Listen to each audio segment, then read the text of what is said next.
Good morning. Better sit up a little bit here. I'll get in front of the camera. I just zoomed it just a little bit before I started. I had it on the wider screen and zoomed it in. Anyway, heavy in thought this morning again, as I was last evening after the court appearance yesterday with my friend. The title that I've selected for today is OPPT, Understanding Bank Criminality and Court Complicity.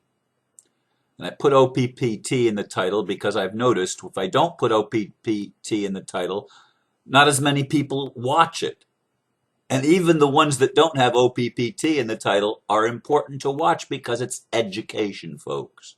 We need to understand the game we're in and who we are and where we are in that game so that we can co-create the changes that are necessary to make the world a better place, to create win-win situations instead of victim-victimizer situations. So my original title then would have been Understanding Bank Criminality and Court Complicity. The blurb that I wrote is this: yesterday was a long and very busy day for me. Even going to hear the Buskers, my son's band, at the end did not give me the lift it normally does. In my mind, I was dealing with what I witnessed in the court as I went to support my friend.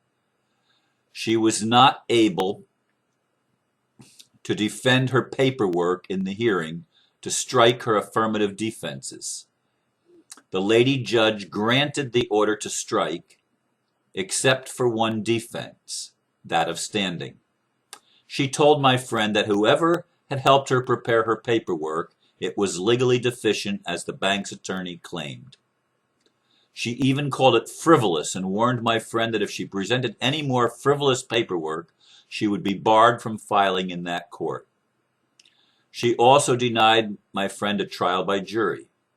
Today I will reflect on what happened in the court to help people understand bank criminality and court complicity, as well as the downside of helping someone.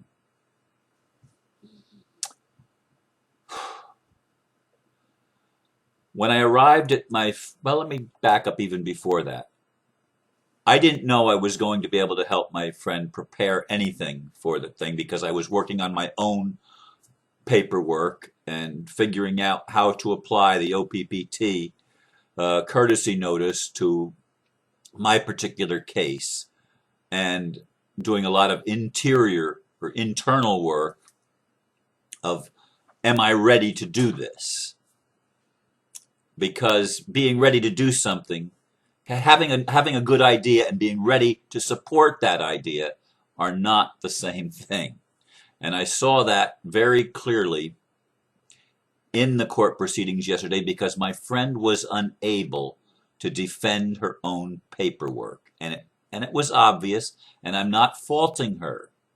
She did the best she could, but she does not still have a grasp of the defense that was put forth for her, not by her. And if she could not defend it in court, it looked frivolous to the judge. Now, the truth of the matter is there were 9 affirmative defenses. Every single one of them had to do with the one that the judge allowed, that of standing, which was number 8. Number 9 to me was the clincher because it was an actual court case that proved that the same bank that she's up against, U.S. Bank, did not have standing, and that was in a neighboring county, well, not another Florida county, but in a different appeal district. And the judge said, that's in a different district and it doesn't count. And so she struck that court case from the record. But my friend did not know enough. When the judge held her out, you've got to challenge them on standing. The judge did not deny that affirmative defense. But my friend didn't grasp that MERS was very instrumental in 2 of the affirmative defenses, number 6 and number 9, or possibly number 7 and number 9. I can't remember right now off the top of my head. But they had to do with standing. Number 8 was just a culmination of everything that had gone before and the one that came after. They all had to do with standing. But my friend didn't see that. And I had prepared for her comments and questions to ask. She thought she was supposed to get answers from the judge. No, that was not my intent, but I didn't make that clear enough for her. She didn't get that. She was trying to get the judge to answer the questions, and the judge said it's not my job to answer questions. I was presenting questions because in order to produce a no, I'm not going to strike these from the record, because there's some validity in these affirmative defenses. But I learned some things yesterday. The first affirmative defense was this case, this foreclosure matter, has already been decided in a previous case with another bank's name on it, LaSalle Bank, not Bank of America or U.S. Bank, which are the two banks that came after. And it was dismissed by the same judge that she was before yesterday, without prejudice. Now, without prejudice means the case can be reopened and resubmitted. And the judge pointed out something that I didn't know. There are even cases where cases were dismissed with prejudice that were allowed to be reopened by the banks. Folks, that is criminal. And the judge asked the bank, is your paperwork blank? And the attorney had already said in their filing that it was blank. But the judge, of course, admitted at least once, maybe twice in the thing, that she doesn't read the paperwork. In other words, if you can't defend it in the court, it doesn't exist. She's going to hear the arguments in the court, in the hearing. And if you can't say how they fit together, you have no defense. And it's not that what was presented was frivolous. It's that my friend didn't know how to defend her own paperwork. And that's partially my fault, although I told her, you have to understand this.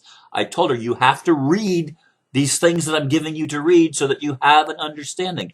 But she didn't have a complete enough understanding to be able to link the fact that the other 8 affirmative defenses that were stricken all had to do with standing.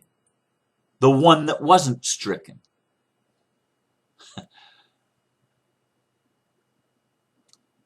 Let me go back to the beginning. Banks do not sign the mortgage, making it on its face an invalid contract. Banks do not loan money.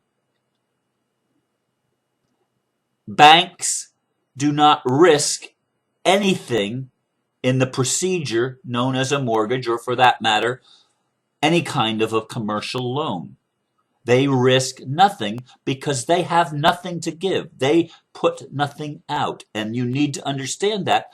The reason they don't is because what is created in that transaction is a negotiable instrument.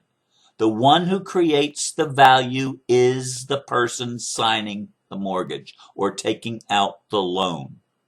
They are creating it from their own trust that they don't even know they have.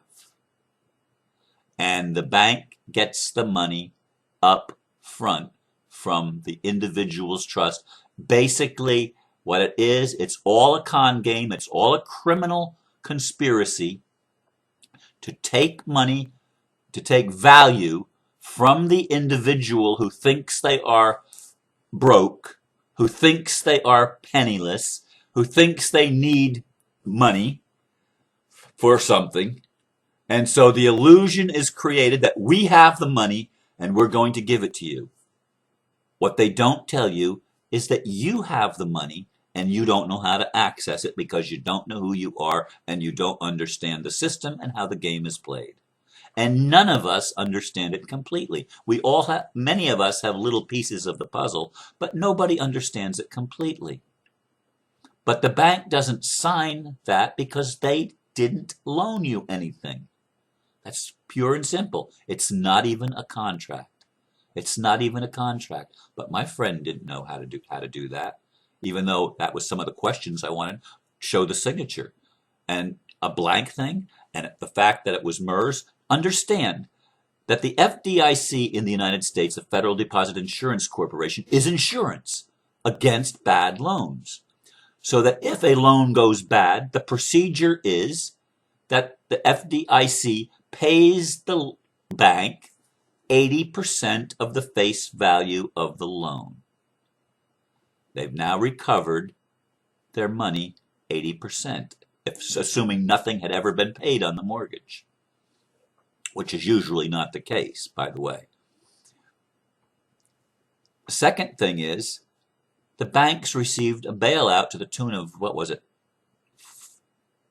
3.5 or 4.5 trillion dollars to further compensate them for their losses in making bad loans or making loans that could not be paid back.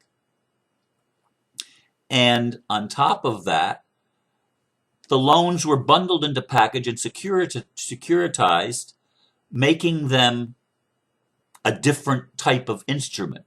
Now, all of that was in her affirmative defenses and a few other things. All of it was stricken.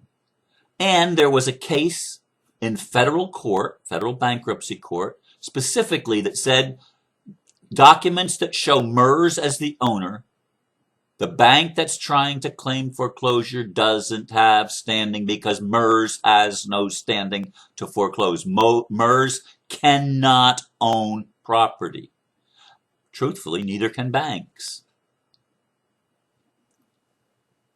But my friend came out of the court downhearted, feeling like she was unsupported, even though I have literally spent hours and hours educating myself.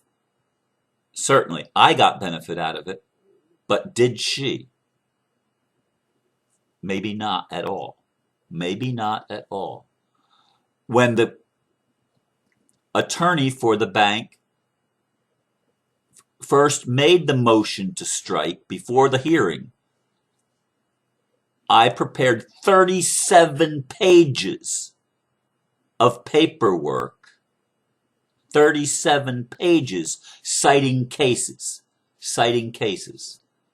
as to why the affirmative defenses were of value and should not be stricken. The opposing attorney presented that paperwork to the judge, and she took a 2-minute look at it. And she, by the way, she had said this case was only scheduled for 5 minutes, and my friend was dragging it out for like 20 minutes at least. I didn't time it, but it was probably at least 20 minutes. But she took a look at it for a couple of minutes and she says, "I'm not going to read this, it's frivolous." 37 pages of court citations of other cases that defended the affirmative defenses.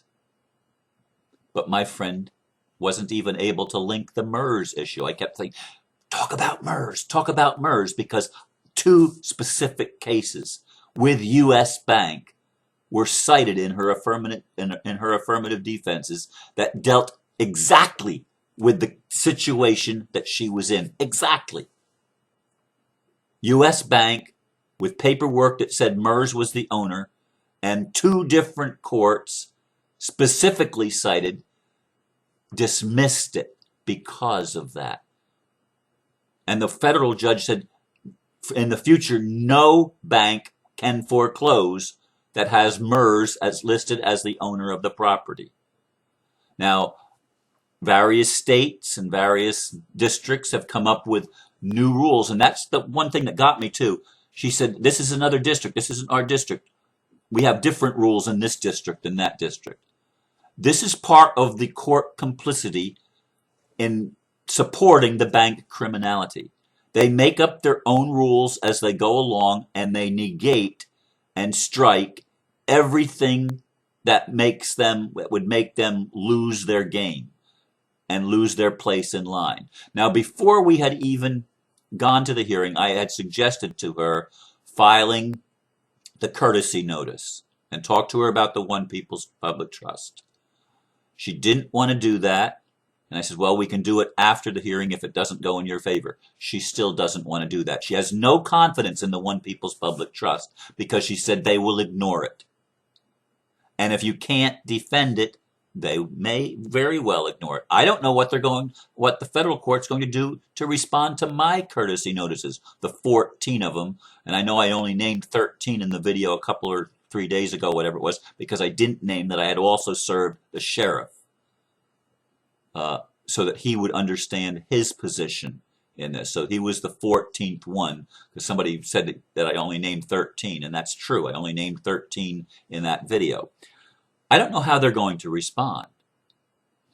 And I want to make it very clear to all of you that the court's first response is going to be to ignore it, to ignore anything that we put out, which is why I said in yesterday's thing, we need the power of truth to overcome the force of falsehood, and that's going to take some kind of a manifestation, not just an idea. It has to be a manifested idea that brings value to the idea. And when I say brings value, it brings something that supports the idea in the physical dimension, in 3D, if you will, which I think is what Heather did with the OPPT. She linked the higher dimensional realities with the 3D stuff, the legal stuff, the lawful stuff, combined the two to ground the higher energy into the lower framework. But most people still don't get that. And something has to trigger that will enable humanity to get it and move beyond our limited understanding. Somebody suggested that they're inspired by my videos and I should do them longer. No, I mean, somebody did an hour and a half video in response to my video yesterday. I listened to 15 minutes of it before I went to bed last night. But if I did hour and a half videos every day, who would listen? I give myself a 15 to 20 minute window, generally speaking. Sometimes a little less, a couple times a little more, but it's generally a 15 to 20 minute window because that's the span that people can handle, generally speaking. But there's education involved in all of this, folks. We need to learn where we are, who we are, in order to change the world to a better world that everybody can win. And that's been my goal. And I'd like to help people achieve it to the best of my ability. But sometimes even I do not have 100% confidence because of the propensity of the courts to be complicit in the crimes against humanity committed by the banks and committed by our financial structure. That's simply the reality of the world that we live in. And I'm trying to help create a new reality, and so are many others. And may God help us make it real on this planet. Thank you for listening. That's all I'm going to share today. Namaste.